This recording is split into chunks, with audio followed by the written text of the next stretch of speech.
തള്ളി ഹെലികോപ്റ്റർ വരെ തള്ളുന്ന ഗതികേടിലായി കേരളത്തിന്റെ VIP സുരക്ഷാ ചിത്രം ഇന്നത്തെ ഒറ്റ ദിവസം കൊണ്ട്. നിങ്ങൾ ഏതെങ്കിലും ഒരു യുദ്ധമുഖത്തോ പ്രളയകാലത്തോ കാണാത്ത വിചിത്ര ദൃശ്യമാണ് കണ്ടത്.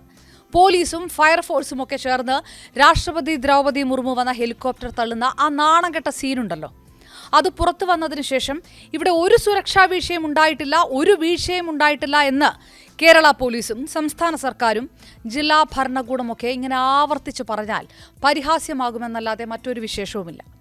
ഈ രാഷ്ട്രപതി വരുന്നത് ഒരു മാസം മുൻപ് പറഞ്ഞ ഭരണകൂടമാണ്, ജില്ലാ ഭരണകൂടമാണ്. ഈ മാസം നടക്കുന്നത് തുലാവർഷമാണ് എന്നറിയുന്ന മലയാളികളാണ്.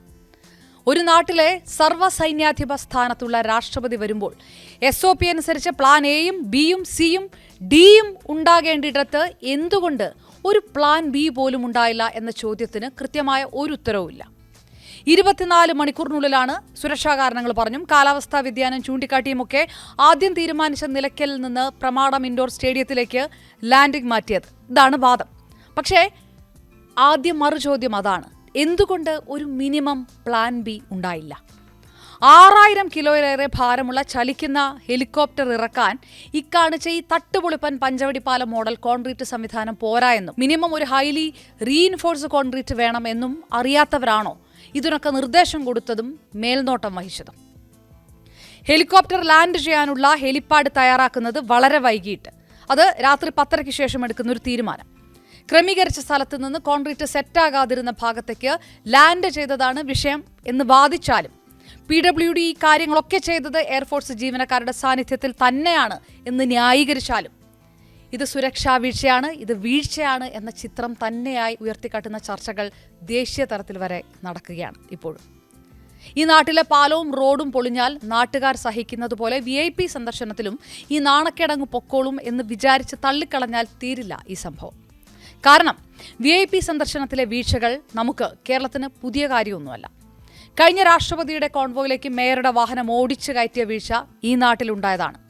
മൻമോഹൻ സിംഗ് പ്രധാനമന്ത്രിയായിരുന്ന കാലത്ത് പൈലറ്റ് ജീപ്പിന് വഴിതെറ്റി കോൺവോയ് 10 മിനിറ്റിലേറെ നിന്നുപോയതും ഈ നാട്ടിലുണ്ടായതാണ്.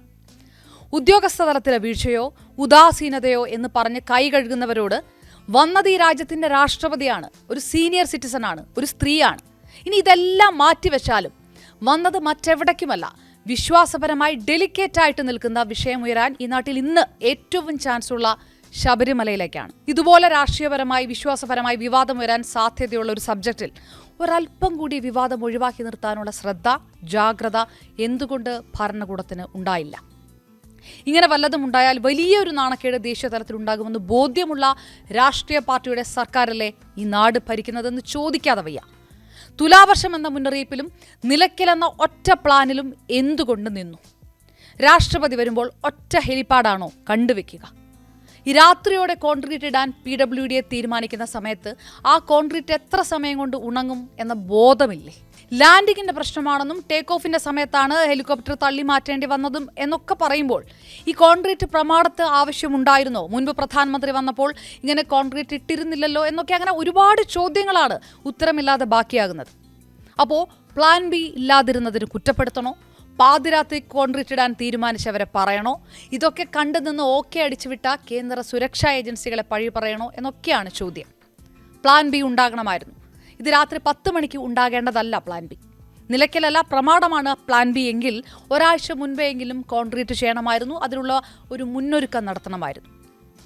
ഇനി ഒന്നും സംഭവിച്ചില്ല, ഭാഗ്യത്തിന് ഒന്നും ഉണ്ടായില്ല, ഒരു അപകടവും ഉണ്ടായില്ല. ഇറങ്ങിയത് ഏത് പ്രതലത്തിലും ഇറക്കാൻ കഴിയുന്ന എയർഫോഴ്സിന്റെ MI-17 ഹെലികോപ്റ്ററാണ് എന്നൊക്കെ പറഞ്ഞു നിൽക്കാം. പിടിക്കാനും നടപടിയെടുക്കാനും പ്രതിയില്ലാത്തതുകൊണ്ട് ഈ ഹെലികോപ്റ്റർ തള്ളുന്ന ട്രോളുകൾ വീതിച്ച് ആർക്കാണെന്ന് വെച്ചാൽ എടുക്കാം. പക്ഷേ ഈ നാട് നാണം കെട്ടുപോയ ആ ചിത്രമുണ്ട്, ഹെലികോപ്റ്റർ തള്ളുന്ന ആ സീൻ. അത് ദേശീയ തലത്തിൽ ചർച്ചയാവുക തന്നെയാണ്. ആരുടെയാണ് വീഴ്ച?